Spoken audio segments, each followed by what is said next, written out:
Si tu crois en ce que nous, les Juifs, croyons, il y a une très forte probabilité que tu te trompes et qu'on t'a peut-être menti, et cela te coûte très, mais vraiment très cher. Dans cette vidéo, si Dieu le veut, tu vas comprendre pourquoi. D'abord, je veux te raconter une histoire qui m'est arrivée ici, sur la chaîne YouTube que tu regardes, un commentaire apparemment assez innocent. Une fois, j'ai fait une vidéo et il y avait un commentaire qui disait quelque chose comme « Comment peut-il être juif s'il est argentin ?» Tu entends ce qu'il a dit? Comment peut-il être juif s'il est argentin? Évidemment, ce commentaire montre qu'il y a un manque total de connaissances sur ce que nous sommes, nous les Juifs, mais ce n'est pas de cela dont je vais parler ici. Mais c'est un point de départ pour voir qu'il y a ici un symptôme très important, et que ce n'est pas la seule personne qui ne sait pas qui nous sommes ni en quoi nous croyons. Et cela cause à cette personne, ainsi qu'à beaucoup d'autres dans le monde, de la souffrance. C'est très important dans plusieurs domaines de la vie. Pourquoi? Tu sais pourquoi? Parce que s'ils savaient en quoi nous croyons et qu'ils appliquaient ce qu'ils doivent appliquer dans leur vie pourrait changer radicalement. Nous allons commencer par cela. En quoi croyons-nous, nous les Juifs? Je vais remonter à un moment de l'histoire d'il y a environ 3337 ans. Impressionnant. Que s'est-il passé? Il y a 3337 ans, nous avons atteint un point culminant de l'histoire. C'est lorsque nous sommes arrivés au mont Sinaï. Tu en as sûrement entendu parler. Nous avons passé énormément de temps en terre d'Égypte. Nous étions esclaves. Ils nous ont vraiment torturés de façon systématique pendant 210 ans, selon l'opinion la plus répandue des sages juifs. 210 ans. Il existe une explication pour ces années, mais ce n'est pas le sujet. Et ensuite, grâce à Dieu, le Créateur nous a fait sortir d'Égypte sous la direction de Moïse. Excellent.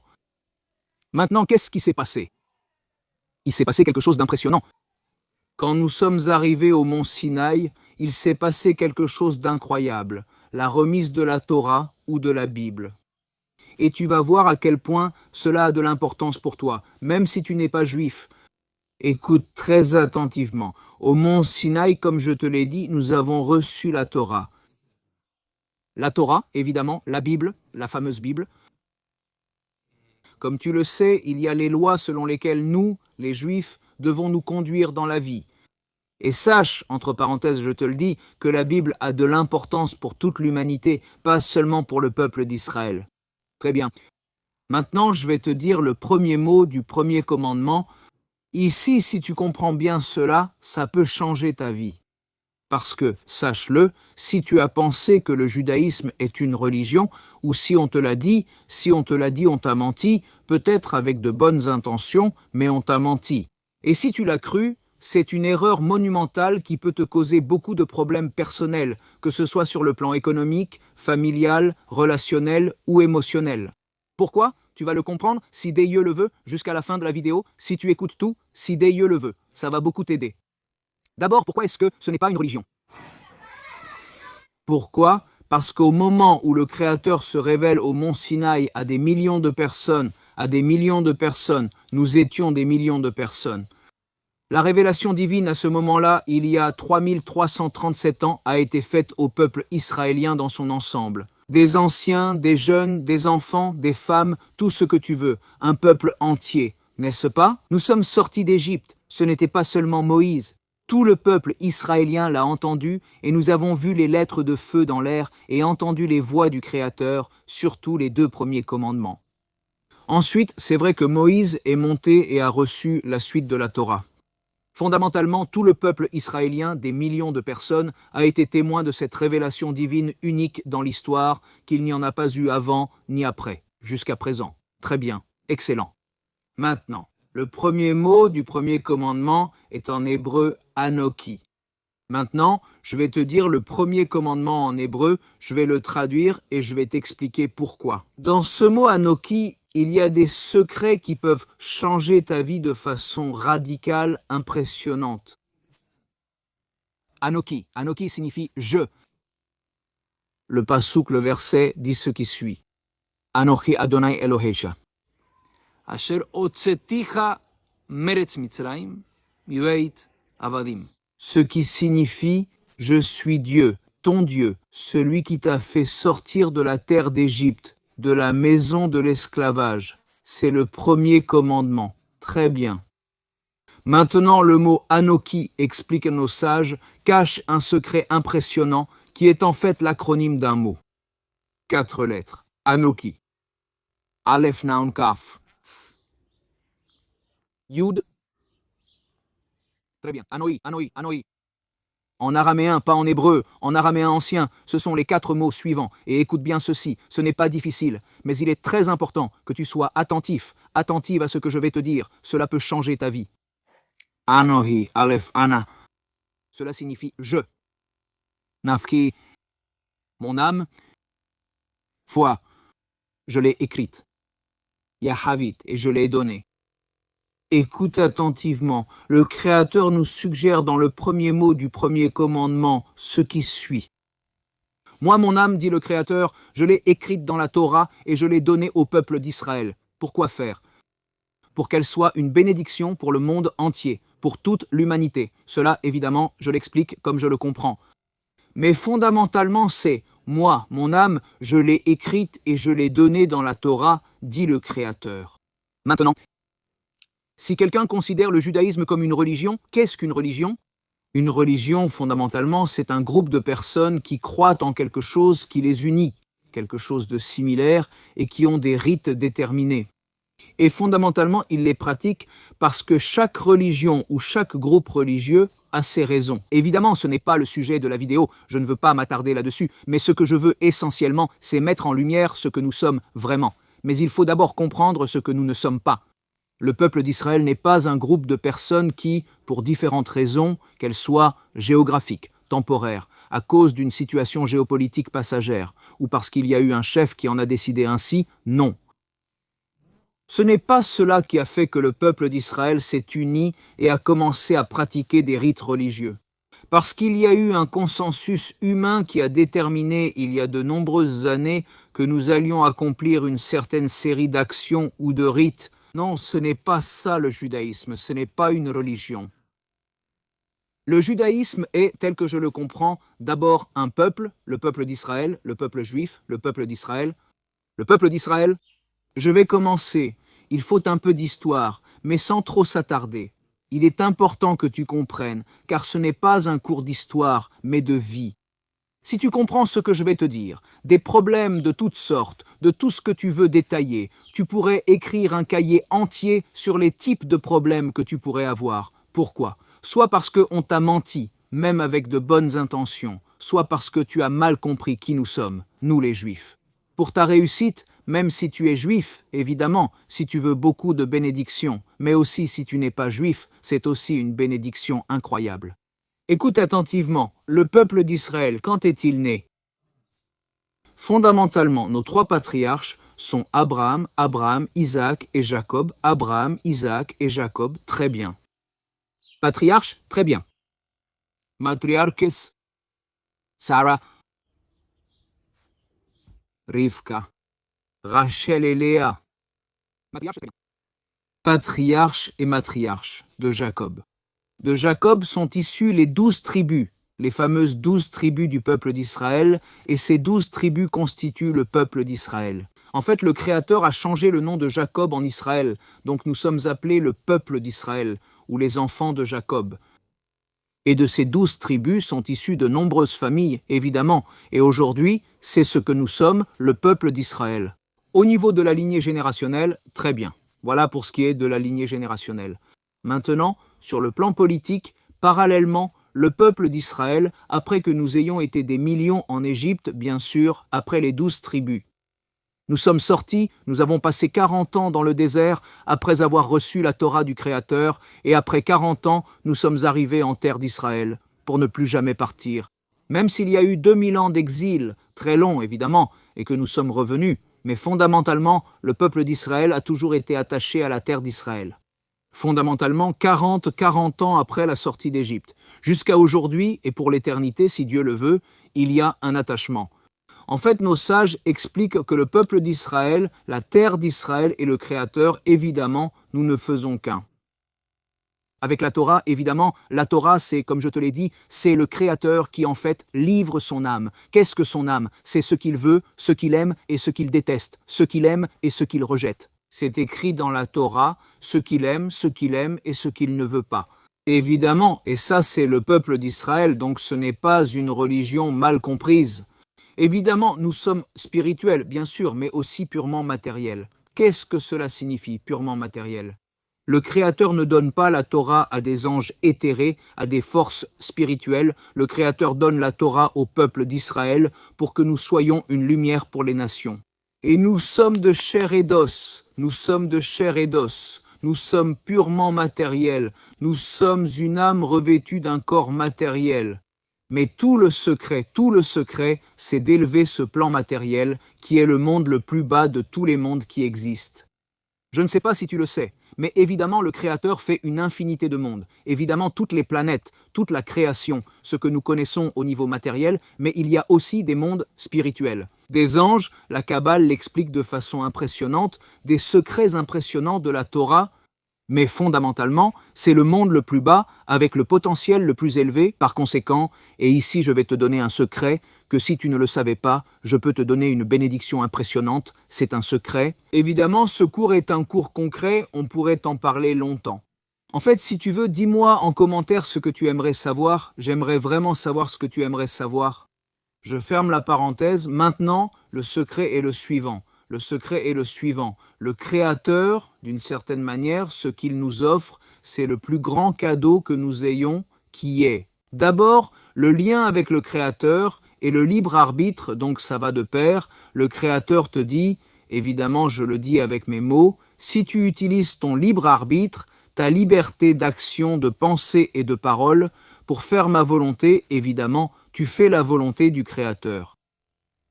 Tu peux atteindre un plan plus élevé que les anges. Pense que les anges sont des forces spirituelles. Ce ne sont pas les petits dessins animés avec deux petites ailes. Ça, évidemment, ce n'est pas le judaïsme, ce n'est pas quelque chose de réel. Évidemment, les anges sont des forces spirituelles que le Créateur envoie dans ce monde et évidemment toute la création.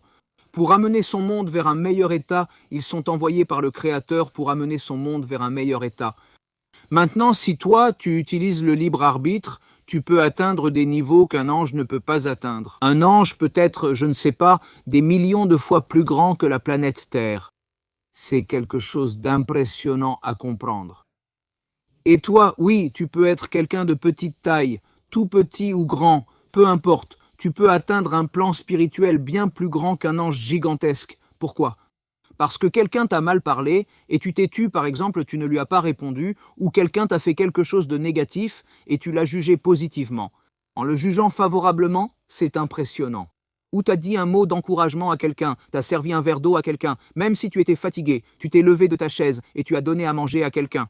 Au travail, tu as aidé quelqu'un. Dans tes études, tu as donné tes notes à un camarade ou une camarade. Tu as aidé ton grand-père ou ta grand-mère, ta mère, ton père, ton fils ou ta fille, ton petit-fils ou ta petite-fille. C'est-à-dire, tu as fait quelque chose de bien pour rendre ce monde meilleur, pour accomplir la volonté du Créateur, avec beaucoup de joie, un cœur, si Dieu le veut, parfait. Tu as atteint des niveaux inaccessibles aux anges, car ils n'ont pas ton fil électrique. Ce cadeau que le Créateur te donne, et cela te permet de te relier au Créateur, le Créateur. Maintenant, je vais passer au deuxième commandement, essentiellement, qui dit ceci en hébreu, et ensuite je traduis « Lo yel eja Elohim ajerim alpanai ». Tu n'auras pas d'idole devant moi, c'est-à-dire, en gros, je le traduis librement, c'est essentiellement ce que le Créateur te dit. Le deuxième commandement est « Toi et moi avons un lien pur, propre, direct, ne cherche pas d'intermédiaire ». C'est-à-dire, voici la fameuse interdiction de l'idolâtrie. L'idolâtrie, ce n'est pas seulement se prosterner, que Dieu ne le permette pas.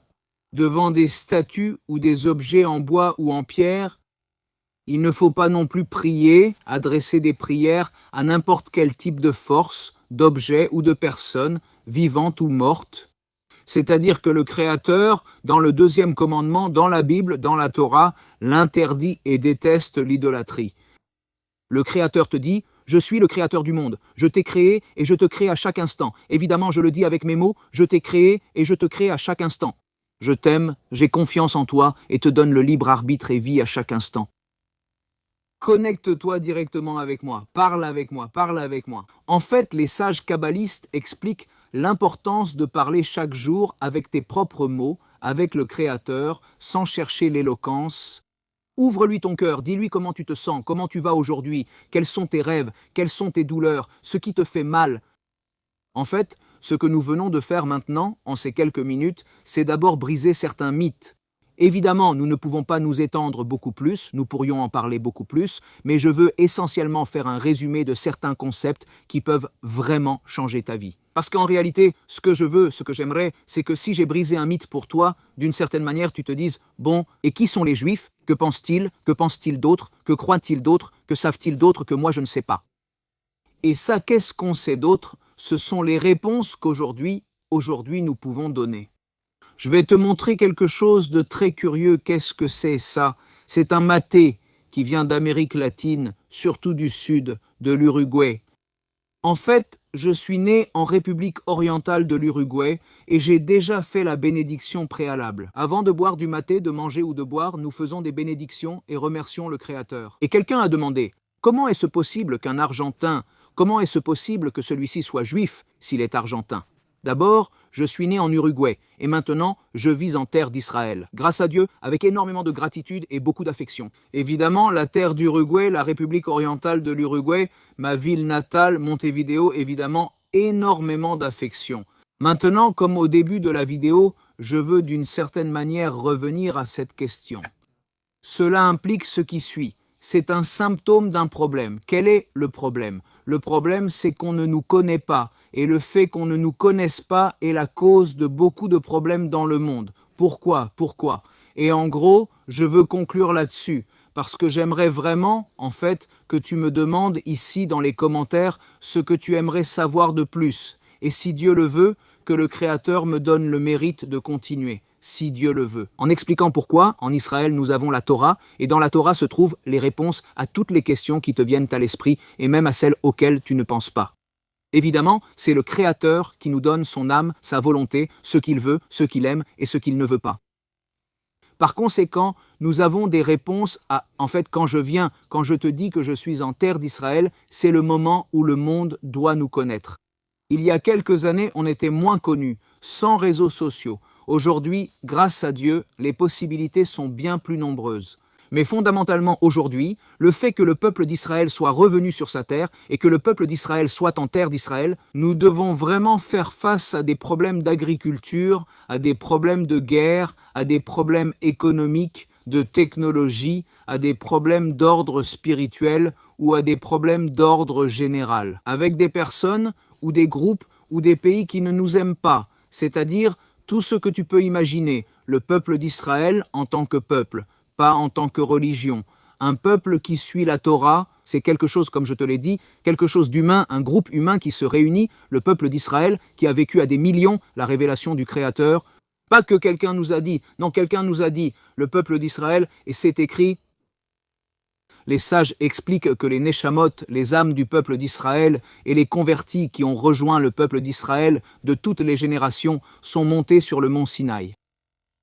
Toutes les âmes, 600 000 âmes mères qui se ramifient dans les âmes de toute l'humanité, des millions et des millions, mais ce sont 600 000 âmes mères que nous étions tous là, nous avons tous entendu la voix du Créateur, nous avons vu les lettres en hébreu dans le ciel, impressionnant. Donc, d'une certaine manière, quand je te dis que la Torah nous donne des réponses à tout ce qui te passe par la tête, que ce soit dans le domaine commercial, financier, militaire, comment gérer les ennemis, dans le domaine de la santé, dans tout ce que tu peux imaginer, relationnel, émotionnel, psychologique, tout ce que tu veux, la Torah a toutes les réponses, grâce à Dieu. Parce que le Créateur, qui est celui qui nous a créés, nous connaît bien mieux que nous-mêmes et nous aime bien plus que nous ne nous aimons nous-mêmes. L'un de nos sages explique, c'est impressionnant, il nous donne la réponse, il faut étudier, ouvrir les livres et étudier ce que les sages expliquent. Alors, dis-moi ici dans les commentaires, qu'aimerais-tu savoir? Raconte-moi, qu'as-tu pensé de ce cours? Qu'est-ce qui t'a marqué? Qu'est-ce qui t'intrigue? Et sache qu'ici, évidemment, ce n'est pas quelque chose qu'on dit juste parce qu'on l'a entendu. Et vraiment, cela, malheureusement, donne beaucoup d'insécurité à la personne. Et ce n'est vraiment pas quelque chose de sain. Le peuple d'Israël, nous avons, maintenant je vais traduire, une foi complète et une confiance absolue dans le Créateur, en son existence, en sa providence constante, que le Créateur t'aime, a confiance en toi. Nous, les Juifs, disons chaque matin, quand nous nous levons, nous remercions le Créateur, les fameuses 12 paroles, nous nous levons, nous remercions le Créateur de nous avoir rendu l'âme, et ensuite nous disons « Rabba Emunateja », grande est ta Emuna, ta foi, Dieu en moi, ta fidélité, Dieu avec moi, Dieu t'aime, a confiance en toi. Simplement connecte-toi avec lui, parle avec le Créateur, sans intermédiaire, parle avec le Créateur, ouvre ton cœur, raconte-lui comment tu te sens, ce qui t'arrive, quels sont tes rêves. Et vraiment, le fait que tu crées un lien avec le Créateur, cela va te donner une foi beaucoup plus pure, beaucoup plus réelle. Le lien avec le Créateur te donne la possibilité et le cadeau de perfectionner son monde. Le Créateur a créé ce monde imparfait dès le début. Pourquoi? Pour que toi et tous les autres le corrigiez. C'est un grand cadeau que le Créateur nous fait. Eh bien, que tout soit rempli de bénédictions, et dis-moi en commentaire, qu'aimerais-tu savoir de plus? Salut!